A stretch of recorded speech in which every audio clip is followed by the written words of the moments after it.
ದಾಳಿ ಬಳಿಕ ಬಲೂಚಿಸ್ತಾನ್ ಶಾಕ್. ಏಕಾಏಕಿ ದಾಳಿಯಿಂದ ಪಾಕ್ ಸೈನಿಕರ ಹತ್ಯೆ ಆಗ್ತಾ ಇದೆ. ಅಂದ್ರೆ ಬಲೂಚಿಸ್ತಾನ ಸೈನಿಕರು ಪಾಕ್ ಸೈನಿಕರಿಗೆ ಒಂದು ಶಾಕ್ ಕೊಡ್ತಾ ಇದ್ದಾರೆ. 14 ಮಂದಿ ಪಾಕ್ ಸೈನಿಕರ ಹತ್ಯೆ ಮಾಡಿದ್ದಾರೆ ಬಲೂಚಿಸ್ತಾನ್ ಲಿಬರೇಷನ್ ಅವರು.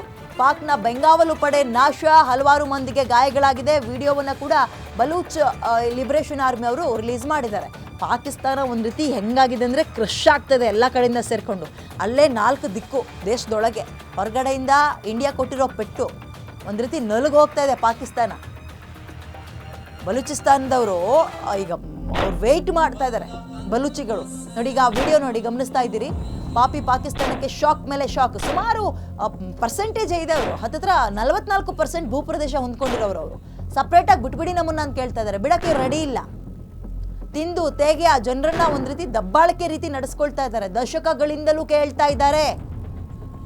ಈಗ ಸಿಕ್ಕಿದ್ದೆ ಚಾನ್ಸು, ನಾವು ಒಂದೊಂದು ಪೆಟ್ಟು ಕೊಡೋಣ ಅವ್ರಿಗೆ ಅಂದ್ಕೊಂಡು ನೋಡಿ, ಯಾವುದೇ ಕಾರಣಕ್ಕೂ ಹೊರಗಿನ ಪೆಟ್ಟನ್ನು ತಡ್ಕೋಬೋದು, ಮನೆ ಒಳಗಿನ ಪೆಟ್ಟನ್ನು ತಡ್ಕೊಳ್ಳೋದು ಭಾರಿ ಕಷ್ಟ. ಆ ಪರಿಸ್ಥಿತಿ ಪಾಕಿಸ್ತಾನಕ್ಕೆ ಬಂದಿದೆ.